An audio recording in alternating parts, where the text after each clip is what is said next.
இப்போது திருமதி சீமா அகர்வால் ஐபிஎஸ் அவர்கள் தீயணைப்புத்துறை இயக்குநராக இருக்கிறார். அவர் அங்கே கொண்டு வந்தால் ஏடிஜிபி லாண்டாடாக இருப்பதில் சிக்கல் இருக்குன்னு அவர் நினைக்கிறார்.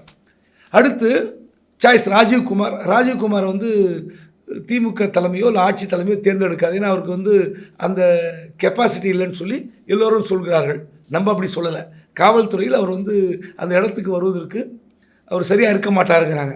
அதற்கு அடுத்த கேட்டகரியில் இருக்கிறது, 3வது இடத்துல இருக்கிறது சந்தீப் ராய் ரத்தோர். அவர் ஏற்கனவே திமுக ஆட்சி காலத்தில் வந்த பிறகு ஆவடி கமிஷனராக இருந்தார், சென்னை சிட்டி போலீஸ் கமிஷனராக இருந்தார். ஸோ சந்தீப் ராய் ரத்தோர் வருவதையும் தடுப்பதற்கு டேவிட்சன் முயற்சிக்கிறார். இது காவல்துறையில் பேசப்படுகிற செய்தி. சீமா அகர்வால் வருவதையும் டேவிட்சன் விரும்பவில்லை, சந்தீப் ராய் ரத்தோர் வருவதையும் டேவிட்சன் விரும்பவில்லை. இதற்கெல்லாம் ஒரு லாபி ஒர்க் பண்ணுது.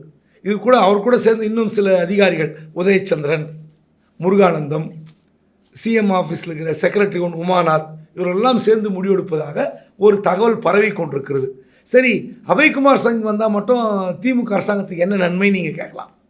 ஆனால் அங்கே தான் விஷயம் பார்த்தீங்கன்னா, இந்த யூபிஎஸ்சி லிஸ்ட்டில் இவங்க அனுப்பிச்சு திரும்பி வருகிற லிஸ்ட்டில் இந்த 3 பேரில் அவர் வரல, 4வது மனிதராக இருக்கணும். ஆனால் அவர் எலிஜிபிலிட்டி இல்லை.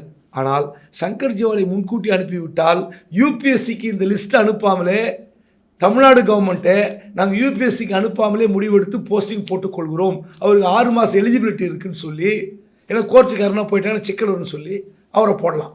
இதற்கு பின்னணியில் யார் இருக்கார் என்று பார்த்தால், துணை முதலமைச்சர் உதயநிதியினுடைய நெருங்கிய நண்பராக இருக்கிற ரத்தீஷ் தான் இவருக்கான ரேஸில் சப்போர்ட் பண்ணுறாருன்னு சொல்கிறாங்க.